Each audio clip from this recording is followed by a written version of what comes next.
Hello, my name is Louise Newsome, and you're listening to the Trade and Prosper podcast channel, where we share the stories of individuals and businesses that make our communities. We believe in those that are committed to doing well by doing good, using their hands, minds, and hearts to create a better place for us all, and believe that a little sweat and a lot of sharing turns a community into a populace of prosperity. Trade and Prosper is a forum where those like-minded individuals meet to trade ideas, information, goods and services, as well as building long-lasting relationships that enable them to expand their reach locally and also globally. On this episode, you will meet John Cox of Quercus Cooperage, situated in High Falls, New York. John, a self-taught cooper, barrel maker, had 25 years in a wood shop before starting this business, which supports the growing craft whiskey industry in the Hudson Valley and New York State. His father and grandfather were tool and die makers, so he was not a stranger to fabricating and jig work. John, a walking encyclopedia of information, not only about the craft itself, but also its long history. Explain cooperage and cooper, John, to all of us. Sure. I'm a cooper, and in the Middle Ages, you were named from your trade. If you milled wood, you were a miller. If you sawed the wood, you were a sawyer. And coopers made coopered vessels. And a coopered vessel, we see them all the time. It's anything from a silo to a hot tub. It's a water tower. It's a tank. But most specifically, it's a barrel. That means we cut the wood at an angle, and when that wood is pressed together with metal rings, it holds liquid. There's no glue or no screws. So what are you specifically making these barrels for? Right, so I'm what they call a tight cooper, and I hold liquid, and I make whiskey barrels. They're toasted and charred, and I make them for the craft distilling trade here in New York State. Tell us a little bit of why you decided to open the cooperage. Was it about a year and a half ago? Yeah, I went into production 2 years ago, but I started buying wood and doing research about 3.5 years ago. We are sort of here at the Hudson Valley. We're on the edge of the Catskills and the Shawangunk Ridge, and we are right over the hill from Tuttletown, and they helped sort of spear this craft distilling movement. They're one of the originators. And the distilling trade has a unique feature, and they are federally mandated to use new charred barrels. They can't reuse the barrels here in America. So with just 160 here in my state, when I got involved, there was a barrel shortage in America, and New York and Washington State, which hold a lot of distilleries, were feeling that. At that point, the cooperage industry was basically based out of Kentucky and in California for the wine region. But Kentucky had some of the larger cooperages, and they weren't really paying much attention to the smaller boutique distillers that were popping up. And about 5 years ago, some of the smaller cooperages had 18-month lead times. So if you did all your paperwork and got your license and you're ready to distill, you'd have to wait 18 months for a usable barrel. That has changed now, but there was a crisis when the craft distilling exploded, but some of the ancillary companies like Coopering that helped support it weren't ready to support it. So is there a specific type of wood that you need to be using for these barrels? Yes, there is. And in fact, as you mentioned earlier, I'm the owner of Quercus Cooperage. Quercus is Latin for oak. Quercus alba is white oak. Quercus roja is red oak. And my Jesuit roots had me study Latin for a long time.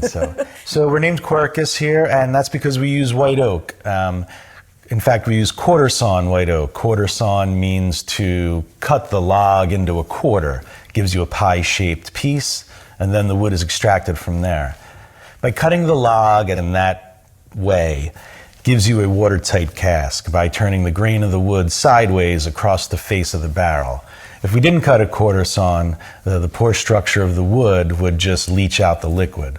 That cellular structure there in the wood is made to move water and nutrients as the tree grows and lives. So by turning it again to its side, we're able to hold water tight. White oak, if you're familiar with Mission Furniture or Arts and Crafts Furniture, you see quarter sawn white oak, and they use that, what's called a medullary ray, as a decorative element. These are diagonal squiggles you'll see on the wood, and it's a very distinctive look of Mission furniture. Well, those squiggles make up about 28% of the white oak. And in there are little gate valves. As the tree grows from early wood to late wood, those gate valves close. It's what's called tyloses. White oak is one of the few woods that has a large tyloses count, and because of that, it's used for barrels and has been for 2,000 years. You're not going to see mahogany barrels or poplar barrels or pine barrels, with a few exceptions. Right, and where are you sourcing? I'm sourcing local. I'm using New York wood. We recently brought in some Pennsylvania wood for our headstock, but it's all local. I'm here at the top of the Appalachian Trail, and that's where the white oak grows. If we went about 2 hours north in the Adirondacks, you would not find the white oak. It grows along the Appalachian Trail. It grows in Missouri. Grows in Minnesota. So we're pretty close. The problem is in getting the wood, well, luckily because of my location, the problem is sawing the wood, as I spoke earlier about quarter sawn. 95% of American mills cut a long, flat slab. You've probably seen it before, somebody out back cutting the wood into these long slabs, beautiful pieces. That's not the way the log needs to be cut for barrels. So there's specific people who do this, they're called stave mills, and they make wood for coopers. Most cooperages are just assembly plants getting the wood. But because we're small, we're a boutique cooperage, I'm able to buy my own logs local, and I have someone who mills them up for me. And so we're using local air-dried wood. Another complicating aspect of coopering is the wood needs to be air dried. So that means it has to season outside for at least 24 to 36 months so that we can bend it. And we can talk a little bit about that if you'd like. Right, well, definitely want to get into the whole bending of the wood, because that's, Sure, the fact that you use no glue. Right. And it's got to be watertight. Yes. And even the smallest hole will allow a cask to empty very quickly. Yeah. Disaster when you're dealing with a commodity like whiskey and bourbon and even wine. Are you making casks for wineries as well? No, we're hoping in 2019 to start making wine casks. We've decided to focus all our early templates and jigs for a 30-gallon charred whiskey barrel. We've made a few oddities. We recently did a 2,500-gallon barrel for someone who was decorative grade. And we also make tanks. We make large fermenting tanks. We just made 2 800-gallon tanks. The difference between a tank and a barrel is that the barrel has a bilge to it. We can talk about why that is. It swells in the center, where a tank is just a straight column. The tanks are basically very tall hot tubs. The distillers use this to ferment their mash in. And in fact, prior to the Prohibition, everything was wood. The still was wood, the tanks were wood. And so some people want to do a more traditional mash fermentation, and we're helping them with that. Because we're a full range cooperage, we do barrels, we do tanks, and again, by cutting the wood at an angle, we're able to hold liquid. And how many distilleries are you servicing with your barrels at this time? About 3. One of them is a very large client. We give him 6 barrels a week, and he's been buying our barrels for 2.5 years at Stout Ridge Distillery in Marlborough. In fact, just today we finished a 125 barrel order for him that he did when we first started out, and we're on to our next sizable order with him. In about 2 months, he's going to have 2-year Empire Rye coming out of our barrels, New York white oak. That's really cool. So, John, there's the whole history behind you. Of how you got here. So, sure. Just explain a little bit about just your education. And, I know that you were living in Manhattan, in Red Hook, actually. We lived in Brooklyn, I was born in Philadelphia, and if I try, I can get my accent back. But and I was studying jazz in college at Temple University, and I really didn't have the chops, but I met a guitar maker, a flamenco guitar maker, who also did antiques. And I was 18 and I started working in his shop.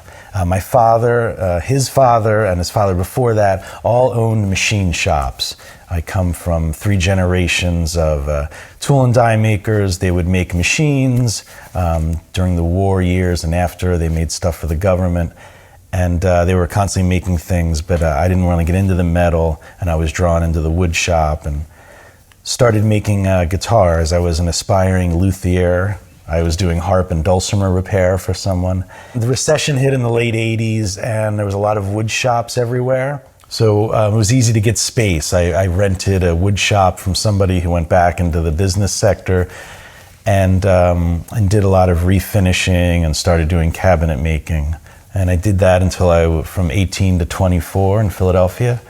During that time, I worked for a lot of famous studio furniture makers. The studio furniture movement was kind of at its imperial period, and a lot of people had come to Philadelphia, and there was many galleries doing large-scale studio furniture as art.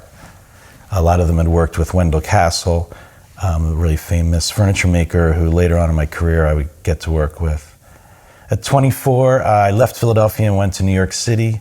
I went to the East Village, and I was the foreman of a shop overlooking the river, doing high-end custom interiors, and specifically a decorative finish technique called Cherused oak. I've been working with oak my whole life. A Cherused oak is a decorative pour fill. You might have seen it where there's white in the pour of the wood, or it's black with white. It's like pickled. Right, and so they call it cherusing. And it was popular in the early 20th century with French designers. And at this time in the 80s, the designers were bringing the look back. Comes from the Latin for white lead, which is cerussite. Right. And in the 16th and 17th century, this white lead would not only be wiped on furniture for a decorative look, but they would put it on their skin and use it as makeup. As makeup, yeah. In Victorian times, to make them look pale. Right. And they would get lead poisoning because it was white lead. So the term became known as cerused, to ceruse the wood, and we had a shop in the West Village, and we did that for two designers who were helping, push that look. You obviously have an extensive experience around shaping wood, working with wood. Mm-hmm. But we both know, because we've talked about this, that there is no book on how to make a barrel. There is not a book. Doesn't exist. It needs to be done. Yes. That's right, yet. So how did you learn to do this? Right. Well, there's not much literature. This trade dies around the turn of the century, Prohibition, corrugated cardboard, the shipping container, or the death knell to the barrel industry, and no one wrote a book. It was handed down from generations. I recently had an older Irishman in here who was formerly trained in Ireland, 70 years ago, and when it was still a trade and a union. So I learned, I quickly realized online that there was nothing there. There was rudimentary geometry at play that I knew a little bit about. Wood turners, when they want to make a large column, will make a coopered glue up to make a long piece that they can then turn on the lathe. And we've done different things. In fact, a picture frame is a coopered polygon. A polygon is a shape of any size. A picture frame are 4 pieces of wood cut at a 45-degree angle. That's due to a rudimentary mathematical calculation, and the frame wouldn't be right if it was 42 degrees or 48 degrees. The basic formula behind that, extrapolated a larger scale, is how a barrel is made. So it's to create a specific polygon or shape by using a determinate amount of pieces, cut at a specific angle in relation to the number of pieces being used. So how did you figure out that specific angle? I figured that out, but what I couldn't tell was how things like the head of the barrel sits in there and how the staves are curved.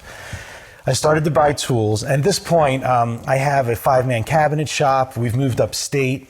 We're still servicing the Upper West Side of New York, just as we did in Brooklyn. After 9/11, we moved upstate. So we've been upstate for about 11 years, and I started getting interested in the cooperage. And we had the machinery here. We had the infrastructure of a wood shop.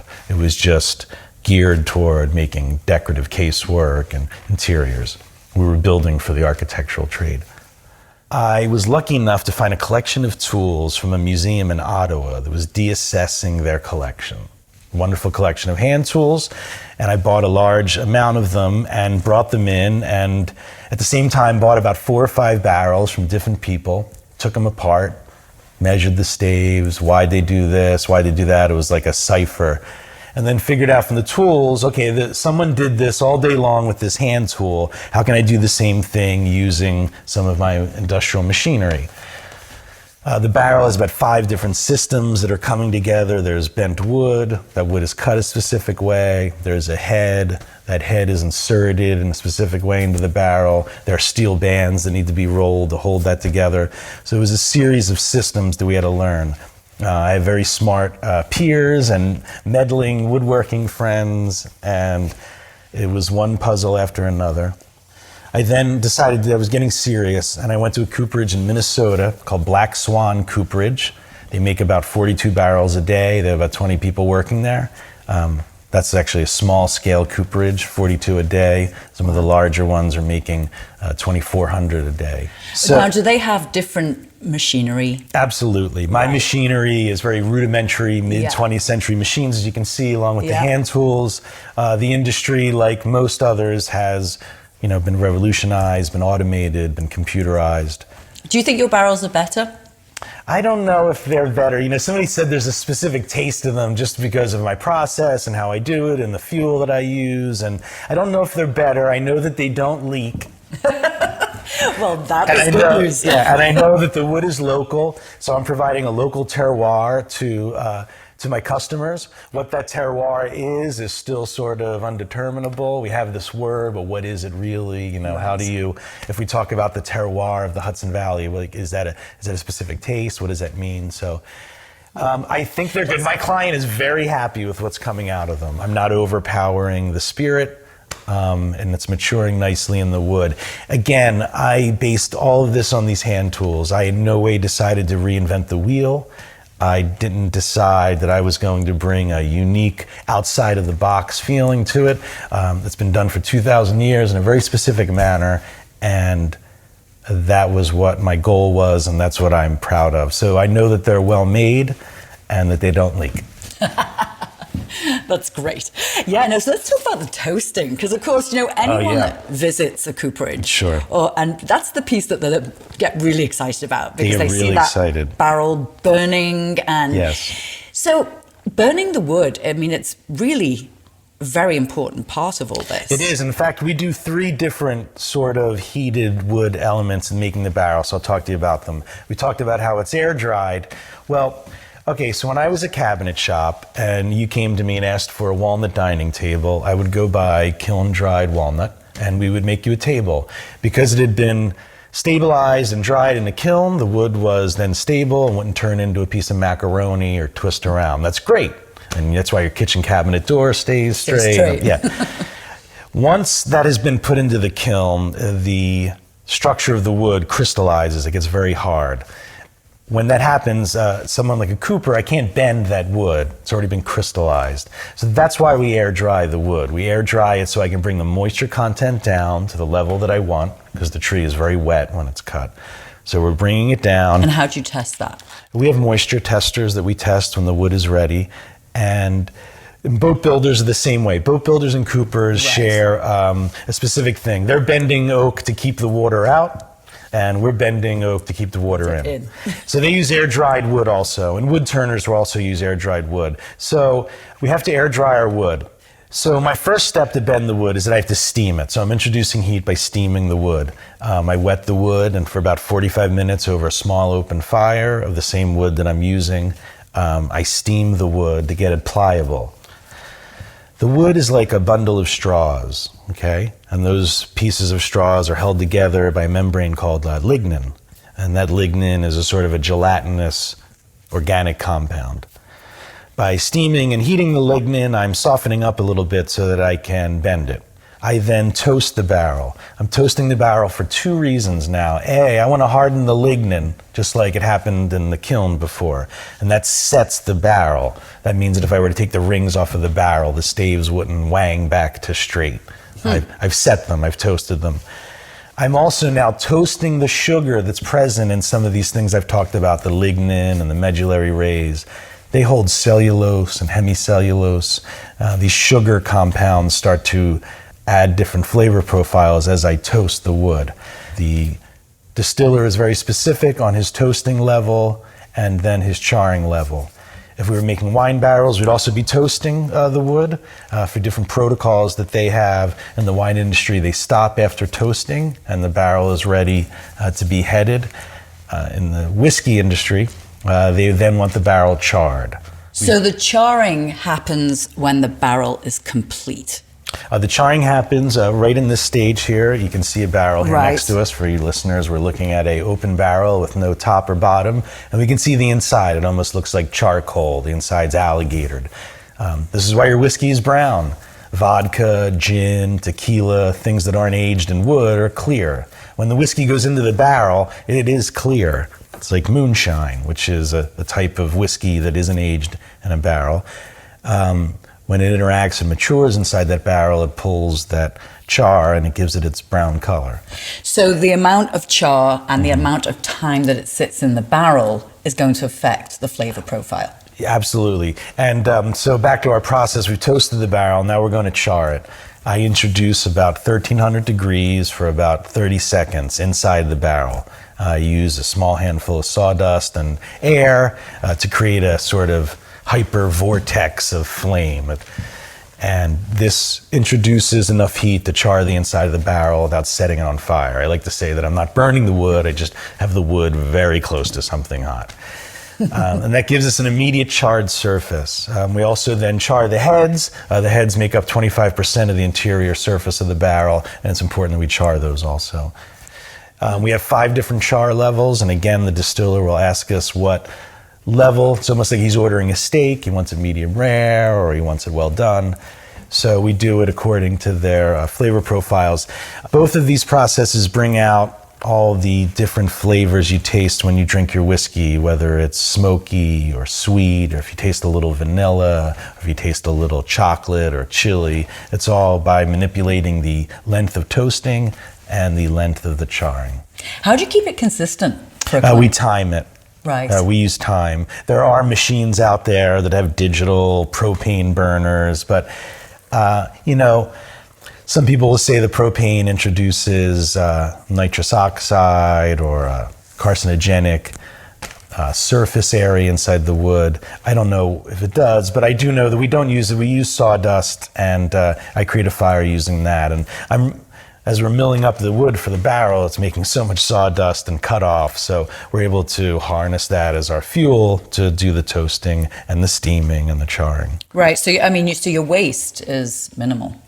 The waste is minimal. We try to use it. We char some of it as little bottle inserts. We sell to different bartenders and charred wood, and we use it all around the shop, yeah.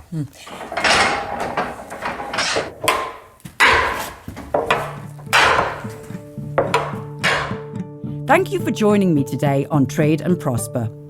For more information on our organization and to listen to more podcast episodes, head over to tradeandprosper.com. Also, follow us on social media for the latest news, events, and posts about a business near you.